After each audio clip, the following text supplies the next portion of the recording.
So guys, the civilians in Borno State have recorded success against these Boko people. The rise of the civilians against terror took the Boko saga to a new turn in the early hours of morning when citizens of Ran, headquarters of Kalebaj local government area, Borno Northeast, who had foreknowledge of an impending Boko attack, decided not to remain sitting ducks but prepared for battle. According to reports we received from civilian sources in Borno, over 400 Boko people stormed Ran and neighboring villages in the early hours of Tuesday with their usual convoy of Ilos trucks, motorcycles, and APC armored personnel carriers, only to meet villagers ready for them. This time, the civilian villagers pounced on the terrorists with mere rocks, bows and arrows, local dart guns, swords and charms. But as we have earlier reported, Boko are more frightened of civilian JTF than they are of the Nigerian army, and run from the civilians even if the civilians only have knives. The battle raged till the sun came up and ended with the civilians killing over 200 Boko members, capturing several prisoners and recovering several of their vehicles. From an account of a civilian who participated in defending the neighborhoods, as reported in Daily Trust, our people also recovered over 70 motorcycles that the attackers came with. They also collected 2 Hilos vehicles and an armored personnel carrier APC, while some of the attackers were captured alive. This amazing victory of good over will promises a new direction in the war against terror that has wrecked hundreds of farming villages in the north of Nigeria in the last 4 years, largely unchecked by state security. Civilians determined to arrest a situation they believe the Nigerian security services has permitted to destroy their farming villages in various towns in the northeast, have apparently decided to take up fighting posture against Boko people, no longer waiting for military response that hardly ever comes. Last week, Boko people ravaged Gondura Ngala town freely without any hindrance from the Nigerian military drafted to the north, and decimated the entire town, killing over 300 residents. Boko stormed Chibok and abducted over 200 girls. In that episode, Amnesty International reported that the Nigerian security services were fully informed of the impending attack by civilian vigilantes and other intels several hours prior to the time, yet did not alert or defend the village nor engage the terrorists for a full 8 hours of the abduction, looting and destruction of the village. The civilian JTF and civil rights group is pressing the Nigerian government for the civilians to have the rights and government support to bear arms to end the terror scourge once and for all. The government is yet to officially respond to this urgent request as villagers remain at the mercy of Boko people. The Shehu of Bama is reported to have ordered his citizens to go get guns after his town was completely decimated twice by Boko people, with no military response for the full 8 hours of carnage. More towns are expected to follow suit as the nation's leadership sleeps and permits terrorists the largely unhindered freedom to operate, massacre and destroy Nigeria's farmers and northern farming villages. You know, this is just exactly what the president does not want. He doesn't want this kind of a thing that these people of Iran just did. The government, or the president to be precise, because he was the one who came out and said, no, don't take laws into your hands. All you need to do, just hand them over to the police. Even if they are doing all manner of things to you, just be looking at them. Is that possible? Just like what we've been hearing and what has been happening, which is the norm that we know. We don't know why it's like that. We know that there are many factors which the masses can really insinuate or relate to. Why, as a result, why the security people are not really, they are always pussyfooty. Even when they are being informed, they don't take action. They will allow such things to even happen.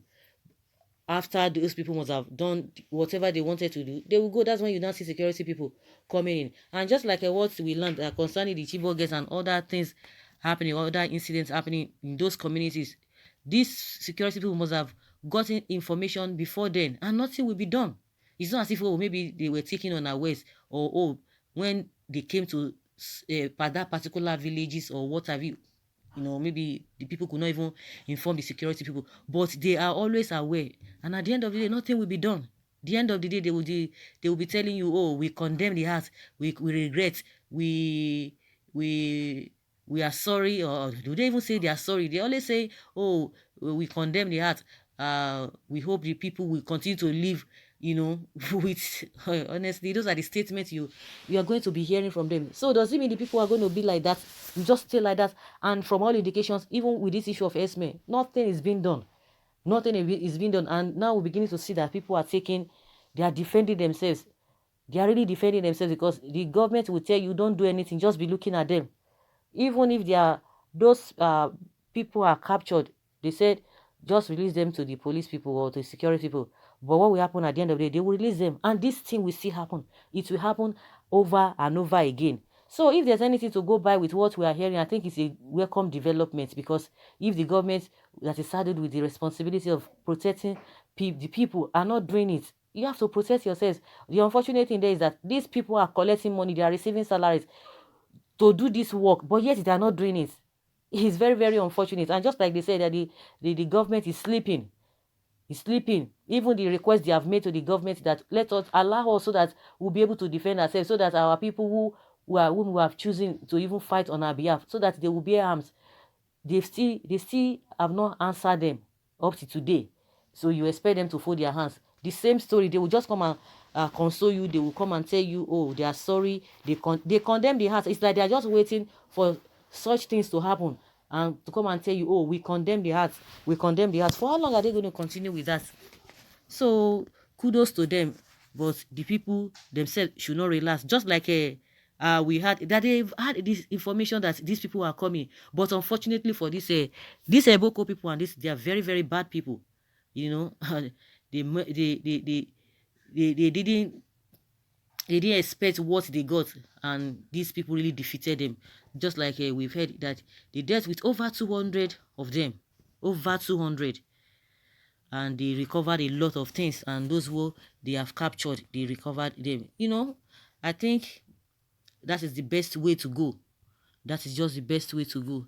And someone says, kudos to you people for this achievement. This is what you ought to have done for the very long time.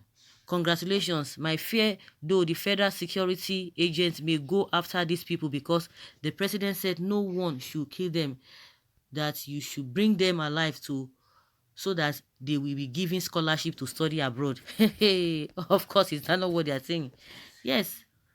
Someone says, this is very good idea, but the youth, because Nigerians army can't handle this Boko any longer. Get them guns and bet me, these Boko people will be past tense.